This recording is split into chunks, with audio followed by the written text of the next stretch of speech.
Hello, beautiful people. I'm Bryn. And I'm Miranda. And you're listening to the Esty Besties podcast. We are estheticians based out of Delaware trying to navigate our early 20s in the world of aesthetics, business, beauty, and wellness. We're grinding every day to live the life that we want. We started this podcast to create a chill and inspiring environment to chat about everything from lifestyle, careers, beauty, spirituality, and story times from our day-to-day lives as estheticians and entrepreneurs. This podcast is available on Spotify, Apple Podcasts, and YouTube. But follow our official Instagram and TikTok at Esty Besties Podcast. And follow our individual Instagrams at DeCourcy Beauty Lounge and at DeCourcy Beauty. And at MKM Beauty Bar. Grab your coffee or wine, depending on what time of day you're listening. And let's get into the next episode. Okay, let's start with a little cheers today. We always forget our cheers. Cheers! With our stars. Not sponsored. Probably will never be, but it's fine. Wishful thinking. Good morning, good afternoon, or good evening, besties. Welcome to episode 13, The Dark Side of Esthetics. Ooh. Cue thunder noise. Today is going to be super interesting. I think the world of aesthetics is always like kind of glamorized and made seem like it's supposed to be this like glitz and glamour and we're just like working this cute job every day and we're just cute and whatever. No, it's really tough. It really it can get dark. There's a lot of ups and downs and a lot of, I feel like, negative aspects of this industry and like this, this place of work that isn't really spoken of. As often. It's like the hush-hush stuff. Like it is, but we're here to expose it all. We're exposing today, ladies and gentlemen. We're going to touch on some topics like patience, crisis management, client management, the beauty business, the constant need to be on your phone, need to be accessible, a lot of other stuff, but then we're going to end it off, which is what I'm most excited for, is the Fuck, Marry, Kill Aesthetics Edition. New little game. I feel like we should have like a game segment every episode. I love really that. Fun. It's fun. The games are the best. So yeah, and then obviously close off with our affirmation card poll. So if you are interested in any of the topics we just listed, or you just want to hear us talk, stay tuned and let's get into the next episode. All right, so in this industry, it takes a lot of patience, whether that's patience with clients, patience with your team members, patience with prospective clients. You just have to be a very patient person. And patient with yourself. And patient with yourself. I think that's the main one, actually. I don't know how I missed that. The world of business, the world of aesthetics has so many ups and downs. Just business in general does, but I feel like aesthetics is very like trend oriented. It's very like demand oriented. Like you can only have as many clients as like they come to you. Even if you could be the hungriest person in the world and like if it's not happening, it's not happening. Result based. Exactly. If a client's not pleased with their result, then you got to figure out what to do from there. Yeah, exactly. So it's a lot of, you have to be adaptable. You have to be persistent with everything, but specifically like building skills. I think that's one of the biggest things that it takes a lot of patience in the beginning. Specifically like lash extensions, we can just talk about in general.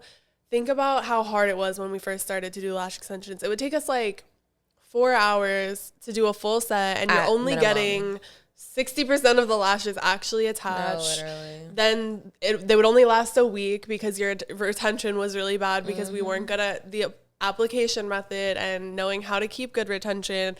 Like, think about how much patience that took us. So much patience. And I'm so proud of us. And I'm proud of any lash artists out there who continue to push through, even through all the speed bumps and roadblocks of lashing. Because there's a lot of them. Yeah. Okay. And it's really easy to lose yourself. It's really easy to get frustrated. But honestly, using like just coping mechanisms, even like I used to like do deep breath work behind a client. Like while you're with them. When I was lashing in my apartment, when I first started lashing, I would have breakdowns. Literally breakdowns. And cry. And the client would have no idea. Exactly. And that's the reality of it, is like there's so many times when even it could be even now. Like I haven't had it as much frequently just because of experience now. It's more comfortable for me. But like, you ever have one client where their lashes just won't stick? Yes. And you go through and then you brush and like 20 come off and you're like, oh no. Yeah, or their tape keeps moving. Or the tape is in their eyes. Like, there's a million factors that could go wrong while lashing somebody. While doing any service, there's a million things that could go wrong. And it's just important that you know how to handle those situations. Yeah. The more it happens, though, the more you learn to give yourself grace and the better you get at problem solving. Totally. Totally. It's like a timing thing. From the grand scheme of things, someone listening that's never done lashes or never done services might be like, okay, like, you're being dramatic. It's not that serious. Like, it's not that hard. But like, when you're in that moment, you have a paying client. They're on your table already, and things aren't going right. And what the fuck? Like, it's pressure. It's a lot of pressure. You got to be able to bounce back.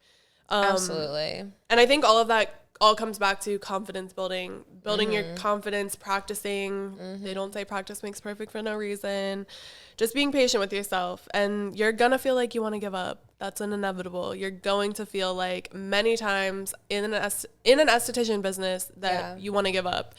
There's easier things out here. I can be a stay-at-home housewife. I can, like, you're going to want to do these things because it's so much more enticing than running a business and doing all these things in the grand scheme of things. It seems like that sometimes, but it's not. You just got to keep pushing. Exactly. And it's always that time when you feel like you want to quit, or if you follow through and you quit, you shouldn't have, because you were right at that point, a breakthrough. Yes. It's always right when you want to quit is when a breakthrough comes in. Yeah, it's like that temptation comes in where it's like, like, I should just give it up. I should just, something will be easier. Something will, whatever. Nope. Yeah. Push through and you'll see the glory. What do they say? When something good's about to happen, the devil's on your heels. Yes. You can't let him get you. Actually, though. So, yeah, patience, super important. You just got to keep maintaining that, having grace with yourself, having kindness and compassion for yourself, along with your clients, along with your team. Like, just be patient. Everything will work out. Exactly. And the more you dedicate your time, the more of a problem solver you become. Now, I will tell you, our next topic is crisis management. And this is when something goes wrong that you weren't expecting, and you have to know what to do to solve it. Yes.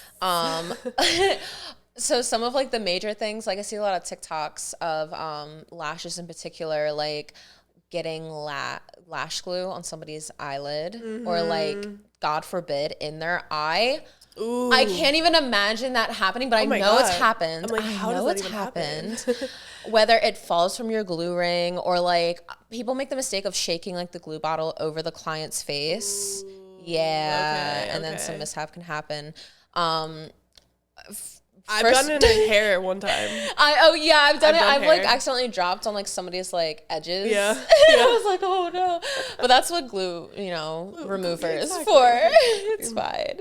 But yeah, things happen. Yeah, things do happen, crazy things, and you have to know the protocols in order to resolve those things. Yeah, and I think the pressure of being like a beauty business owner or being a solo beauty entrepreneur is you are responsible for creating your own protocols. So like, if no one, in all things in life, we've been able to go to someone and be like, okay, whether it's the law, we're like, okay, what's the actual law? Or whether it's your parents for guidance, like we've always like had someone to ask, okay, what should I do in this situation? But when you own a business, it's like, oh my God, that shit is on me. Yeah. I'm when you and that client are in that room, it is on you. That client is your responsibility now. Yeah. And it's really tough to know exactly what to do and know that you're not gonna like make things worse, or especially when it's your first time dealing with something. Oh my gosh, the panic attacks I've had. Let me tell you, like the smallest thing. So honestly, the biggest hurdle for me in lashes was taping. So getting like, my clients were getting chemical burns from the tape adhesion making contact with their actual eyeball while their eyes were closed. And at first I had no idea what it was. Like they would just tell me like my eye is really red and irritated and it won't go away and it feels like there's something in it. And I didn't know what to tell them. Like I had to turn to other lash artists. I think instances happened when I first worked for you and I had to ask you like, what is this? And we figured it out. I used to think it was sometimes I would think it was the glue. Oh yeah, a lot of the times I used to blame the glue. But we grew. Nope. We figured it out and we fixed it. We made sure that the tape does not make eye contact with the eyeball anymore. So those are like small scale things that, you know, may happen to you that you have to figure out the solution to. But let's talk about some of the stories we have from like bigger crisis management as far as like emergency situations where it's like throwing you for a whole loop. Like that can be something that's like, okay, like we figure it out and we move on. Let's talk like stories. Let's give some examples. Yes. So I'm down for that. So not only like safety aspects when it comes to like an emergency, but also like client customer service. We absolutely, let me make a note. We absolutely do everything here at DeCourcy Beauty Lounge to make sure that our client leaves happy. It comes from our people pleasing personalities, but also we, you know, the client is kind of always right when it comes to us, except when that client is all for bonkers and is absolutely not right. And is not right. No. So I had a client, I'm not going to name any names. So it was our first time coming in for a full set. And she, first of all, we spent the first 45 minutes into her appointment answering questions. And I was, you know, giving her grace and being patient and literally like doing everything I can to make sure she was confident in the service. And I took her back. She got her lashes. She absolutely loved them. Like she was like, oh my gosh, like these are great. Like she literally said they are great. Like she liked them. Yeah. Okay. She came up here. She even came back into my room and showed me and was like, right. Look at my lashes. I was like, oh, they look so good. You look stunning. Yes. Right. Yes. So I go to check her out, and she goes in her wallet and she pulls her card out to swipe the card, and then she grabs onto like it was a $20 bill, and she turns around in the mirror right near the register and she says, let me see if you deserve a tip. Like I was just thinking like she was just like being playing cutesy, around, like being cute. Like she looked in the mirror and was like batting her eyelashes, and I saw her put the 20 back in her wallet. And okay, as a service provider, I don't expect tips, but the fact that you're just like waving money in my face, do you want this and then and then you took it away, that was evil. So rude. Pure evil. That was so rude. That is the devil. Like that is crazy. When that happened, I was so shook. I didn't even know like. Well, yeah, when I told you, your jaw dropped. I was like. She was so rude. Okay, but that's just the beginning of the story. This is just the beginning. So that was our first impression of her, okay? But after that, we were like, all right, we don't know how to cut someone off after like just not giving a tip. Right. So we were like, we can't necessarily say anything about it. Like, because we're not trying to have like a bad argumentative reputation. Like we wanted to be like, okay, maybe she just, I don't know. Giving her the benefit of the doubt. Absolutely. Like shit. Absolutely. But, yeah, so that was her first impression. And then weeks later, right? So this is like 5 weeks after I've seen her. I didn't hear anything from her. I just assumed that either she went someplace else or she was just going to come back for a full set later. 5 weeks out, I get a notification that she booked an appointment 2 weeks from then. So it would have been 7 weeks. 7 weeks from her initial full set. And she booked it was either a 3 or 4 week refill. I think it was a 3. A 3-week refill. Yeah. 7 weeks out. The math is not mathing. Okay. No, absolutely not. Absolutely not. So I asked Bryn, what do we do? So we ended up sending her. So when we get a booking request, we have the ability to accept or decline it. Either way, it gives an automated message. So if you get accepted, it gives you an automated accepted text and email. Text confirmation, email confirmation. When you decline it for any reason, you have the ability to write in a note section of why you're declining or like, hey, reach out to me, please, blah, blah, blah. Yeah, and it gets sent with the message to the client. Through email and text. Right. So I typed out like a mini paragraph. I wasn't going to go too crazy, but I was like, hey, you know, we're not able to do this for you because it's out of the period of where you're able to get a refill. Yeah, if you would like a service, if you would like a full set again, please like check our availability and book for that. Yeah. Because this time slot we weren't gonna be able to do a full set. We didn't have time that day for a full set. Exactly. So she had to book for another date. So I sent that in the message. It should have been self-explanatory. We also were like, if this was one of our existing clients, I would have like messaged them, called them, and just been like, hey girl, like, I don't know if you did this on accident. Blah, Yeah, blah, blah, let me but, get like, you in a different date. But we were like already feeling weird about this girl, about the tip situation and the complaining. And like, we were like, all right. Like, we weren't pressed to get her back in here. I'm not pressed if she comes back in or not, unfortunately. It sounds bad to say, but like, it's the truth. Yes. So, okay. 2 weeks later. Okay. We never heard back. We never heard back. We declined the appointment, never heard a thing from her, right? So 2 weeks later, everybody in the salon is booked and busy that day, right? I was up at the front counter waiting for my next client to come in. I had just walked back. Yes, and Bryn just went back with her client. And I hear somebody honking at the front glass up here. And you guys can see, like, we have a fishbowl here. We have full windows. Like, we're not hiding from anyone. Mind you, we're in the city. It's literally all one ways, one lane, parallel parking. This woman illegally parked, blocked the entire one-way street, honking her horn. And I look out the window and she waves and she was like, stay right where you are. She was like, stay there. Oh, no, I forgot. That morning, she called us. We forgot. Rewind. Okay, sorry. So our clients were starting to come in. We were setting up for the day. It was like 8 a.m. It was 8 a.m. And first of all, online it says we don't open until 10, okay? We have a phone system where all of our cell phones will ring if somebody calls our business line. So somebody was calling. I was like, oh, they'll just leave a message. Like, we were literally busy. We were setting up, and it was also before work hours. Exactly. So we're like, we're not answering right now. Exactly. Like, leave a message or text us, and we'll get back to you. Mm-hmm. No, this person didn't leave a message. Mind you, we didn't know who it was at first. Called 8 times. Again. 8 times that morning. And then I finally looked it up and I was like, it's her. Because by the third call, we were like, this is sus. Like, for anyone to be calling our phone at 8 in the morning, like 5 times in a row, I was like, now I don't even want to answer. Because like, I know we save all of our existing clients' numbers. For some reason, we didn't have hers saved, but it was like, we would have known if it was someone that like needed us, and there was no message, there was no text message. We were like, this is just like scam call, whatever. So that's what we were thinking. That's what it was giving. But then I found out it was her. And I was like, okay, well, I'll get back to her when I can.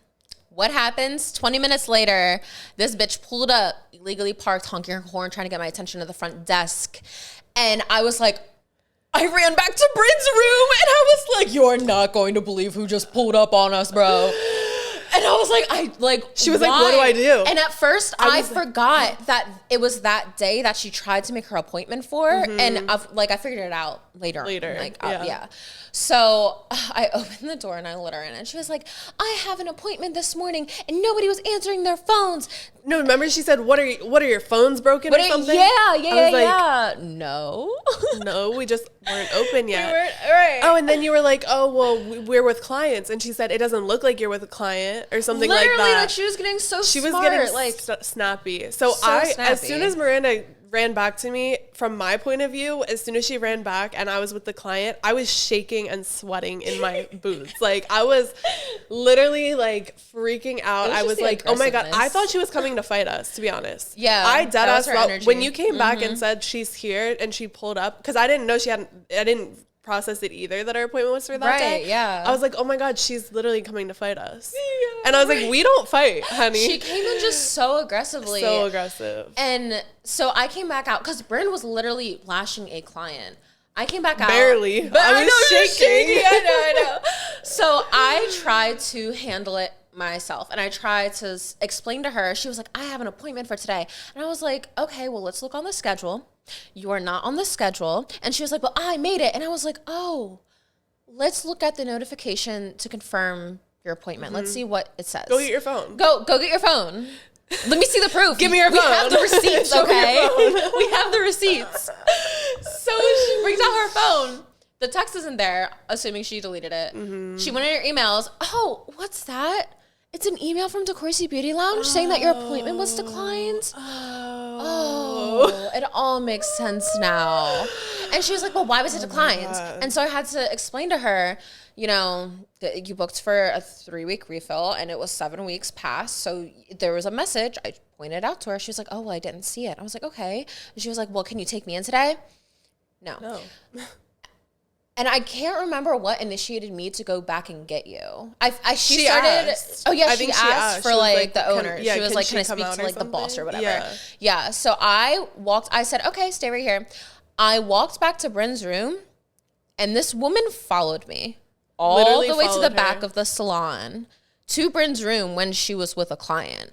I didn't even peep. I got to Bryn's doorway and I was like, she was like right up to your ass. Literally up my ass and like staring into your room. And I was like, honey. And so she couldn't even give me the tea. I was like, yeah, I was like, now I like, this is awkward. So I came out. You did. Well, you told her, you were like, I'll be right up. Like, go back up to the I was front. like, I'm with a client. Can you go to the front? Right. Like, why are you walking back in my room with this is a paying client. They didn't sign up for all this drama. Like, what the hell?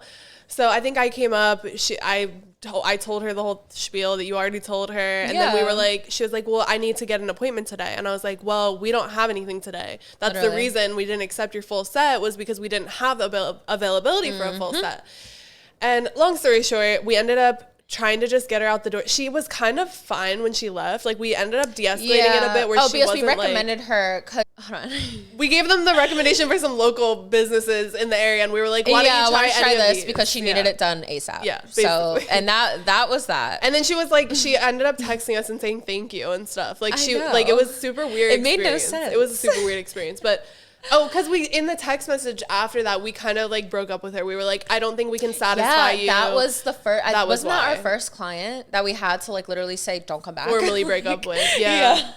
I had one client in the past that like no-showed me a few times, and like she was very sweet girl. Like when she did come, she was really nice. That was like back at our old studio. I had to like mini break up with her, but I was kind of just like, I can't book you right now because like I'm relying on the money too much for you to be like doing this. Yeah. But yeah, that was literally that was a little drama insane. Story. Luckily, that was like, I feel like maybe we had one other client that was a little problematic and attitudey, but other than that, we've been very lucky with our clientele. We are really Y'all lucky. are such a blessing. No, I feel like literally we have the best clients ever. I don't know if I'm being dramatic, but they're so sweet, and they're all absolutely like right. Miranda pointed out the other day, like our clients are all like us. So like the people that we have as clients, they like are kind of similar to us. Yeah, and it makes our vibe. It feels like we're just being attracted to each other. Like they're just coming in because it's meant to be, and we're like, it's just so good. It's nice. It's amazing. We manifest our clientele over here. So I have another quick story just about crisis management, not as much about like client, well, still client, but not as like drama. So this was something I heard in esthetician school. Not that happened to us, thank God. But this is one of my instructors in school told me this. So someone came in, got a facial, booked for like a custom facial, enzyme facial, whatever, something along those lines. They come in, first appointment, fill out the consult form. They say that they have no allergies on their consult form. Right. Then the esthetician brings them back, talks to them about the facial. They decide on an enzyme, and it's asked again, like usually we do before the services, again, verbally, no allergies, right? No allergies or sensitivities, right? No, nothing. We're good. Yeah.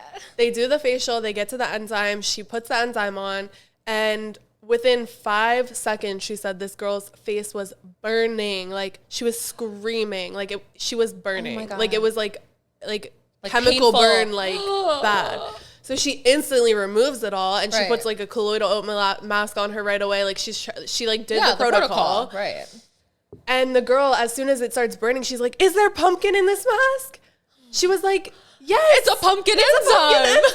I asked you 10 times, do you have allergies?" So long story short, this girl ends up suing the esthetician because she's like, it wasn't disclosed that there was pumpkin in the mask and all this stuff. But the esthetician won the lawsuit because she had the consult form. Yeah. But that was just a story that always stuck with me of like, this is why we do consult forms. That is crazy. This is why we have protocols, because that's something the esthetician could have never predicted. Right. Like, if you're doing your steps, asking if they have allergies, doing the consult form, asking verbally, like, what can you do? Like, that's not why your that fault. consultation form and the client signature is so important. So important. Because shit like that can backfire on you, and a client could be looking at a lawsuit. What? You got the receipts. Yeah, and some people love lawsuits. Some For people real. come places Like, they just do it as to like a hobby. Exactly. So yeah, do it as a hobby. So yeah, there's a bunch of stories in this community that like I've heard over the years that are just absolutely insane when it comes to like managing clients and crisis management. And we are so blessed that we don't have the craziest stories. That girl was crazy,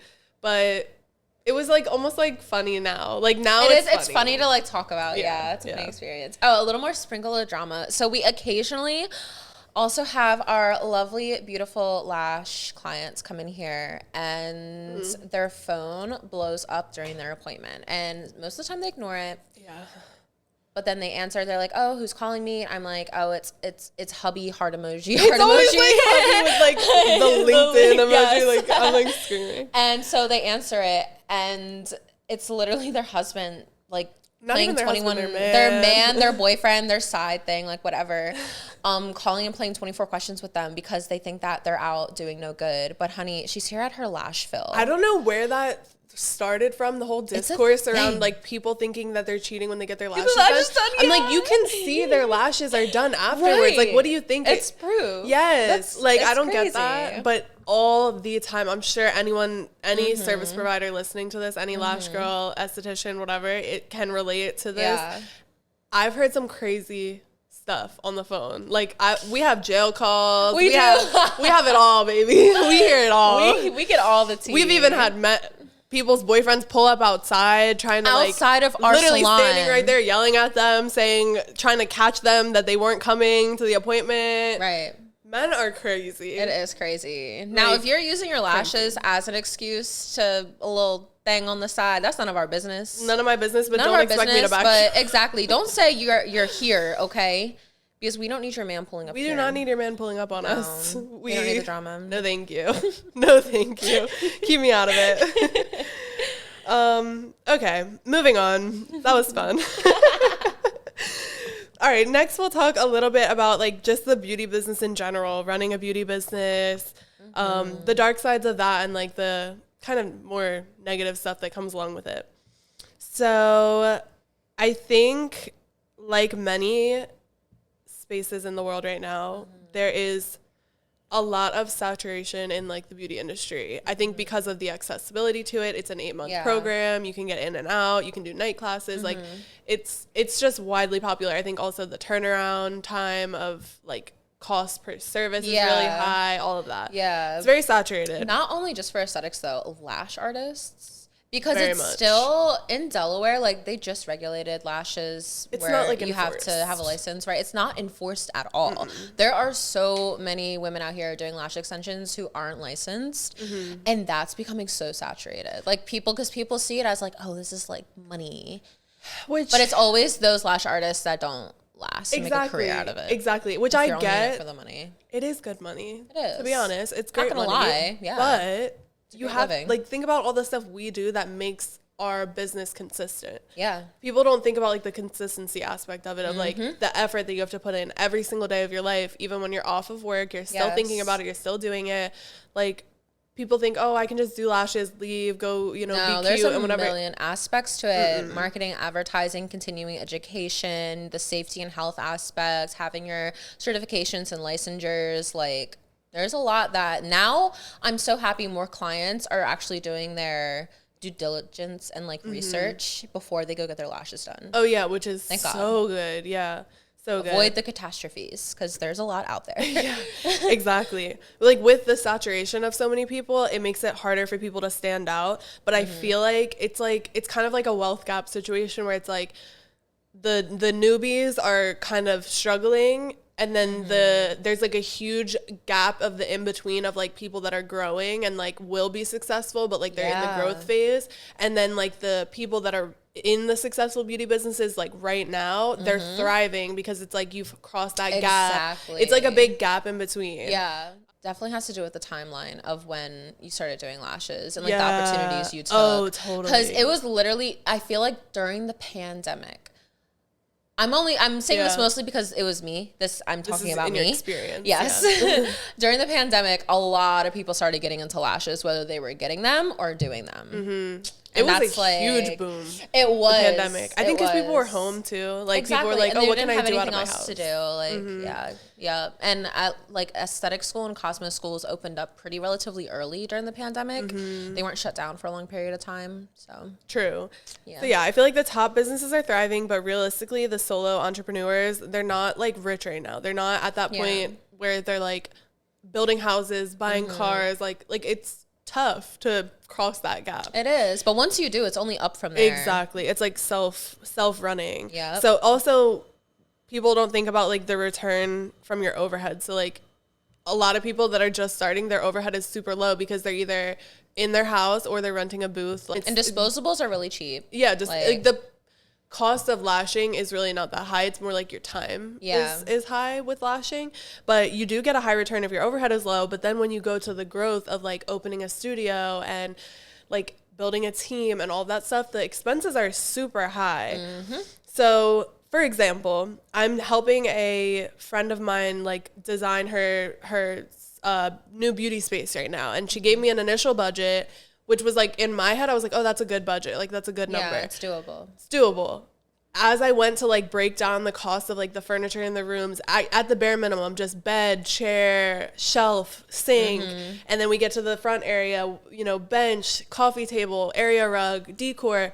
I'm like, there's no way that budget is matching like what even the bare minimum. And that was surprising for me, even though I've already done it. I'm like, but I feel like you were collecting pieces. I was collecting for a long time. Yeah, you would just buy a bunch of stuff that you knew you were going to need for the new space over time. And which is smart because you're not one chunk at the same time. But I'm like, dang, like I wish people saw what really went into it. Because in theory, you're like, okay, it's a room. Like you have the bed, the chair, whatever. But when you really crank down the numbers, it's a lot of money. Yeah. And then on top of that, you have rent and you have things like that. Your I'm like, utilities and people don't think about these things. If you are joking, if you are looking to get into the beauty business, transition from like home base to salon, open your own studio, even salon suites, whatever, really look into what it takes before you decide to jump in that. Yeah. Make yourself a business plan. Yeah, absolutely. And really crunch the numbers and ask a mentor, ask someone for help and assistance of like, what do you think it took? What can you give me the numbers it took you? Yeah. As long as that person's not a gatekeeper. Yeah. Well, I don't know that word. That's another good topic we should talk about in this episode. Ooh, we should. Gatekeeping. We should. Let's add that in at the end. So long story short, it's super hard to bridge the gap from solo home base or booth rental to full service salon with employees. It's super desirable at first glance, but it takes a lot more work and money and time than people think. So I support it 100%. Obviously, I'm a beauty business owner, but I just wish that sometimes people knew like what it really took and were ready for it, like emotionally, financially, all of that. So something else that isn't really spoken about, this kind of goes like outside just the beauty industry. It's basically just being an entrepreneur and going into your career in general now. Everything is on social media. If you're not advertising and marketing on social media, you are missing out on great numbers for your business. But unfortunately, this entails you to be on your phone so much. And you don't really realize how draining it is until you actually become self-aware and you put down your phone for a while and you're like, whoa, like this feels like you become so like there. It's my favorite thing. It really is. But it's crazy how it kind of hits you. Like we spend so much of our time on our phones, especially in this industry, whether it's we are taking content, we are editing content, we are posting, we are replying to messages, we are just, it's just always on our phones. Even like monitoring booking. Like I know all of it's pretty automated for us as far as Square, but when I wake up, I'm immediately picking up my phone to look up and handle business requests, whether it's text messages from clients needing to reschedule, approving their request, denying the request, or moving it if I have to, dealing if a client ever has a question on a skincare product or a product they're using. Like it's constant. I never wake up and have like 0 notifications on my phone. Exactly. And it's not like personal life, it's business. No, it's not fun. It's business. Like it's not my friends being like, hey girl. It's like I gotta answer. It's so urgent. Something that works for us and helps us not be on our phone a lot is setting like a cutoff answering time of being like, all right, whether it's 5 p.m., 6 p.m., on. Sorry, set a I'm time. Closed. Sorry, I'm back to you tomorrow. Yep. I will say I feel like people in business with kids get a better excuse, like they have a good excuse of like, I'm a mom, so when I get home I'm not on my phone. Whereas us, it's like they're like, what do you do when you go home? They're like, what do you have to do that you're not able to answer me? You don't have kids, like what are you doing? So I feel like it is like it's the constant expectation of everyone expects you to be available 24/7. That's so true. My clients, I don't know what goes through their head sometimes. They be texting me like at 1 a.m. Right. I'm like, girl, I'm asleep. You're lucky I am awake at this moment, but like, come on now. Yeah, it's pretty crazy. Unless it's like an emergency, or like I have some clients that are like my friends. I'm like, I don't really care. True. Like you can text me whenever. But it doesn't mean I'm gonna answer whenever. That's the key. You can text me whenever, you call me whenever. Doesn't mean I'm gonna get back to you whenever. True. So set a cutoff answering time. And another tip is don't use your like personal number for business completely. Obviously, once I get to know my client, I give them my cell because it's easier to like reach me on there. Yeah. But get a business line. We use Open Phone. It's $10 a month.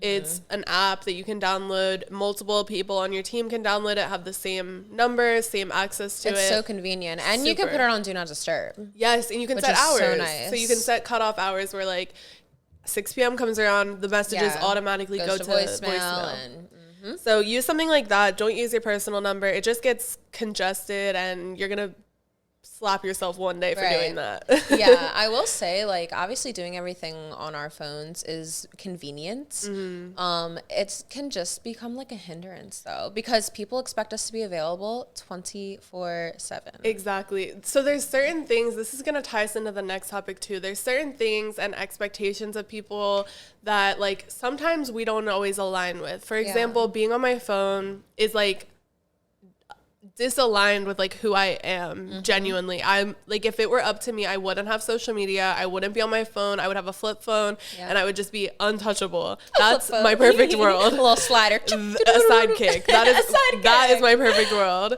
So it sucks sometimes for people like that, people like me that are in business, which again, I chose this, but I'm like, I have to be on my phone. I have to be present on social media. I have to show my face on my business page. I have to do these things, even though sometimes I don't want to. And I want to be a little hermit in the corner just reading a book. Literally. So that leads us into the next topic of upholding beauty norms and also some things that we may not align with that we have to go along with because of society, beauty norms, expectations, all that stuff. We're going to be talking about some contradicting things, which is like a lot of people have some different opinions of.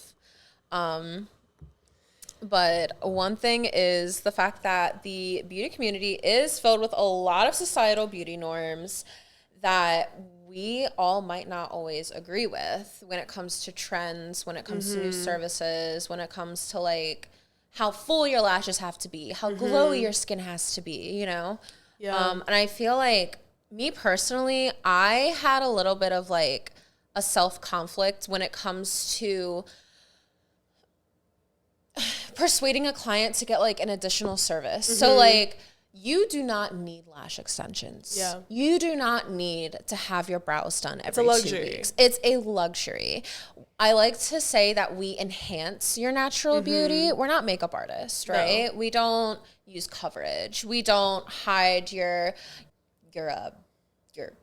blemishes, anything. Yeah, your concerns. We enhance what you already have. Yes, that's our whole thing. Yeah, that's how I like to put it. And I love that too. I think that's super important because that is going along with our business and like our self-moral values that we have in our hearts. Like, yeah, like we're just trying to build confidence. That's really what it comes down to. And whatever makes you feel confident, we're down for it. It's just the tricky part is when it's not what we typically go for as like a look, then it gets a little tricky because it's like, okay, I want you to feel beautiful, but this is like not in my norm of styling or structure that I would normally go to. It's all about being a leader in what you're comfortable doing. And I'd say like basically, I keep particularly talking about lashes, but it's like the best example is you want to, of course, hear what your client wants. What do they desire? They're going to show you pictures, but then you also have to look at what they already have, their eye shape, how thin or how thick their lashes are, how full or how thinned out their lashes are. And then you have to combine those two factors into what their best result is going to be. Yeah. Right. So true.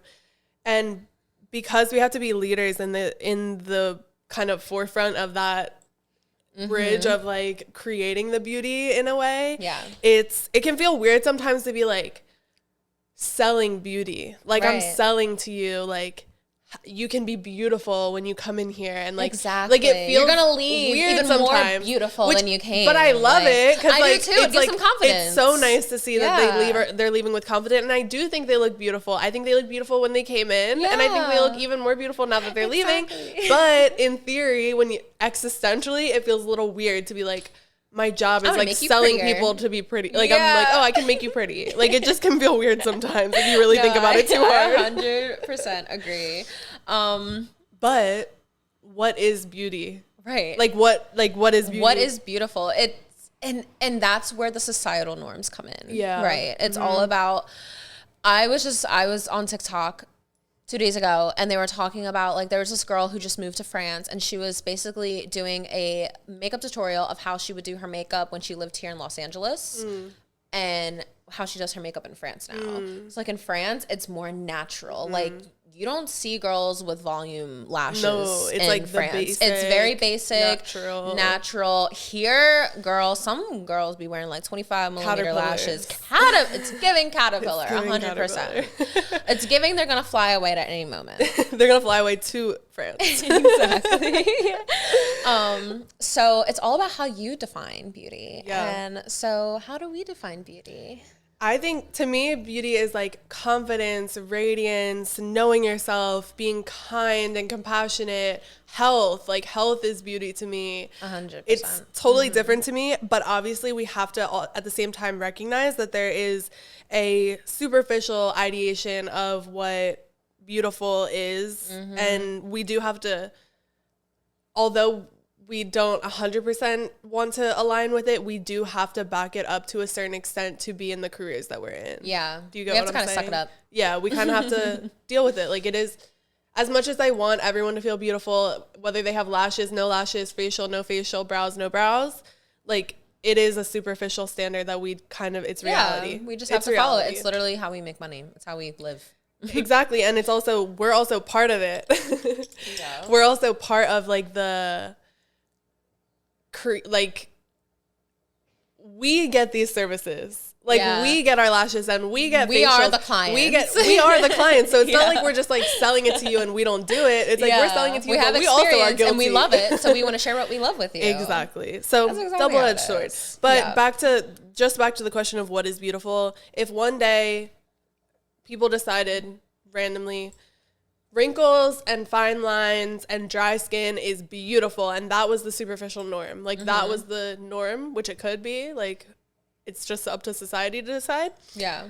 Then we would be out of a job. We would be. We would literally have no career. We literally would be. So now it's like it does. I don't know. We'd adapt. We'd figure it out. But like we have to kind of know the beauty trends and But when you bring up health too, so doing facials. Obviously, it's relaxing. Like we do a lot of concentration on like the relaxing, the experience part of the facial, but also result driven. And your skin is an organ. It is the largest organ of the human body. And we take care of that. So it's not just to make you look beautiful. It's to actually address your health as well when it comes to facials, at least. Absolutely. I think that's the most important in our specific business dynamic when it comes to facial work, skin work, is taking that holistic approach. Absolutely. Trying to heal you from the inside out and the outside in. Yup. All right. Okay. It's game time. I'm so excited for this game. Me too. I've been looking forward to it. Me too. So we're going to play an esthetician version of Fuck, Marry, Kill. I think we have like 12 categories here, so we'll kind of fly through them. Some of them are going to be like silly. Some of them are going to be like really tough, I think, to decide. No, absolutely. But don't take the kill part seriously. It's more of just like love, like we could do without. Yeah. That's the clean version. There you go. We're like, fuck, marry, kill. Yeah. Okay. So let's get into it. Okay. All right. Glycolic acid, lactic acid, or salicylic acid? Okay. I'm going to marry. For all my marry choices, I'm just assuming like marry. It's like marry. You want to spend the rest of your together. life with it. You know what I mean? So it's like, yeah, like they go together. So I'm like, marry is like the top tier in my opinion, Mary's right? top tier. Okay. Yeah. Marry lactic. Fuck glycolic Marry lactic. Fuck glycolic. Kill salicylic, just because of my personal skin desires. My skin doesn't really like salicylic. Oh, okay. How about you? I would marry lactic because I feel like that is so addressing to anti-aging. I love lactic. Yeah, I love lactic acid. I would fuck salicylic. Okay. Because I need her sometimes, but not all the time. And then I would kill glycolic. Okay. That's a good answer, too. Yeah. I was between that or the other one. Yeah. Okay. Brow shaping, brow tint, brow lamination. I would marry brow shaping. Me too. Because I can't go without. Me too. I would fuck brow lamination because she's hot. She's always brow hot. lamination. And then I would kill brow tint. I'm the same. Exactly. Precisely. Okay. Some exfoliation. Enzymes, chemical peels, and dermaplaning. I would marry enzymes. Fuck dermaplane, kill chemical peels. Wow, really? I think. Okay. I think. I would probably marry chemical peels. Okay. Because I don't know, they just make they do make a big difference. Fuck enzymes. I love her. Yeah. I love enzymes. And then kill dermaplaning.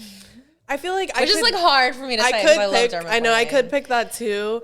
I was thinking about killing dermaplaning, but it's just so satisfying. It is. And I do it. I couldn't live without dermaplaning. I couldn't personally. Like I have so much hair on my face.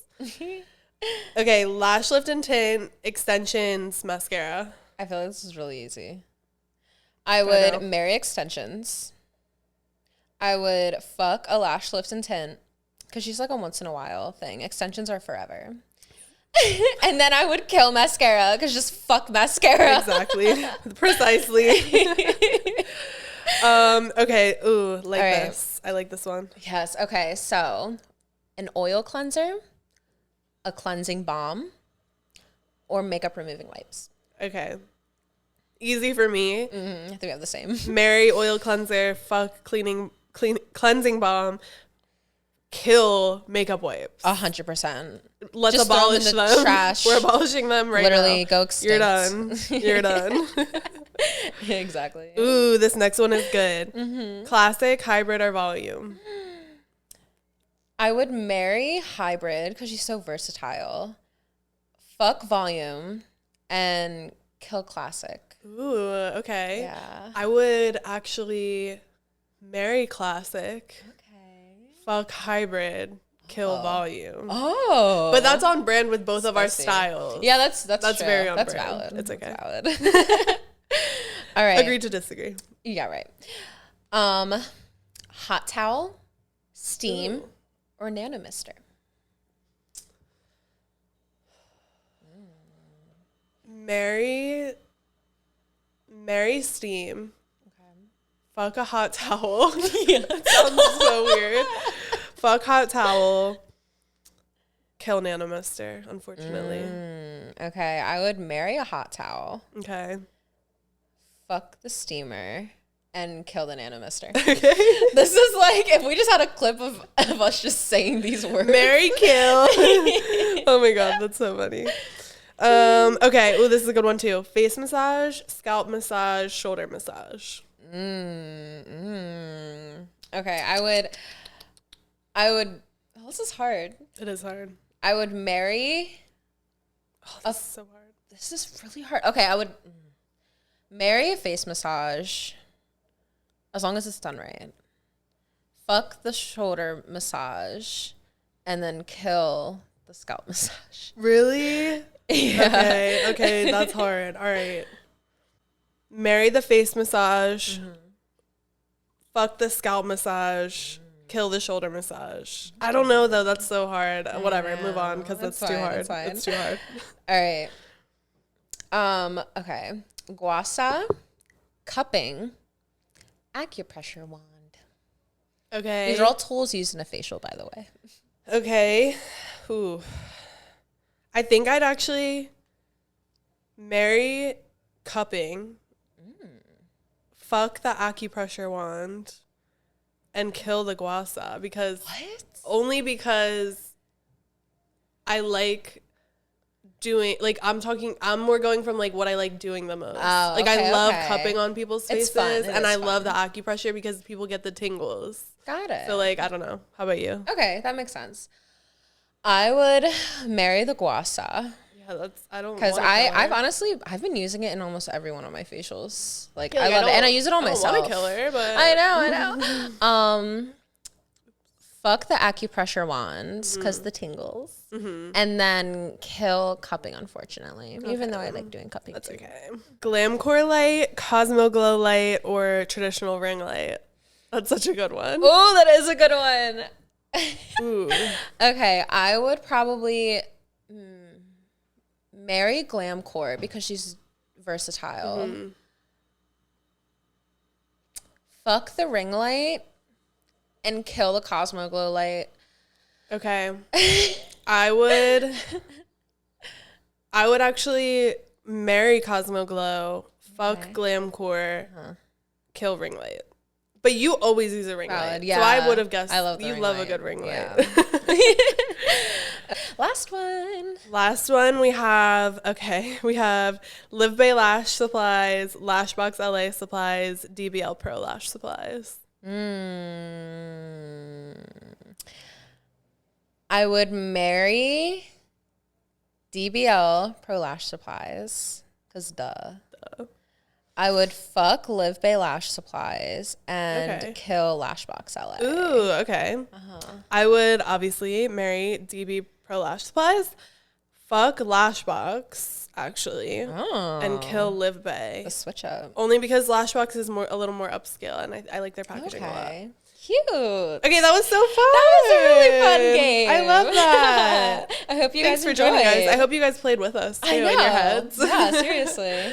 Seriously. Okay, so now we're gonna wrap it up and do our affirmation pull for today. I think we should pull two just I like to do the two. it. Me Yeah, too. we've been doing two. Okay, so we'll pull two, and then while you're shuffling, let's just plug our socials real quick. If you guys don't already follow us on all of our social media accounts, check us out at Esty Besties Podcast on Instagram and TikTok. And then check out our business pages. Mine is at DeCourcy Beauty, at DeCourcy Beauty Lounge. And mine is at MKM Beauty Bar. And we are also on TikTok as well. So check us out on all platforms. Please. And also, per usual, make sure you guys are turning on your automatic downloads and downloading each episode so that you have it available for offline. We're going to pick a card.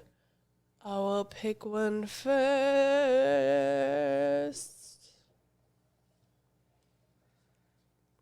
I get this one all the time. Every moment has led to this. I am exactly where I'm meant to be. I'm cracking up. Like I've heard it so many times. Gotten this so we many both got flowers. Oh, they're like matching Cute. too. Okay, mine is I am not too late nor too behind. A late bloom is still beautiful. I love that. That's so nice. That's so cute. Oh, I love cards that. are so Both cute. of ours are about like timing and being in the right place, exactly where we're supposed to be. We are where we're supposed to be. I love it. And we're little flowers together. Little flowers. So cute. All right, besties. Thank you so much for joining us on episode 13. Yeah, is this 13? Yeah. That's so crazy. Oh my gosh, one day we're gonna be able to be like 50 episodes, 100 episodes. Dude, our 100th episode finna go crazy. Oh, I don't even know we gotta start planning now. So thank you guys again for tuning in. This was so much fun as usual. Make sure you again check us out on all social media platforms. Give us a follow, interact with us, tell us what you think of the episodes if you're tuning in. Yes, and if you're local, book with DeCourcy Beauty Lounge in Wilmington. Absolutely. Facials, lashes, nails, skin, brows, all everything. Literally one-stop shop over here. Yes, ma'am. Everything but hair and massages. Everything but hair and massages. We do get asked about both of those all the time. Okay, well, we love you guys. Thank you again for tuning in, and we will see you next time. Bye. Love you.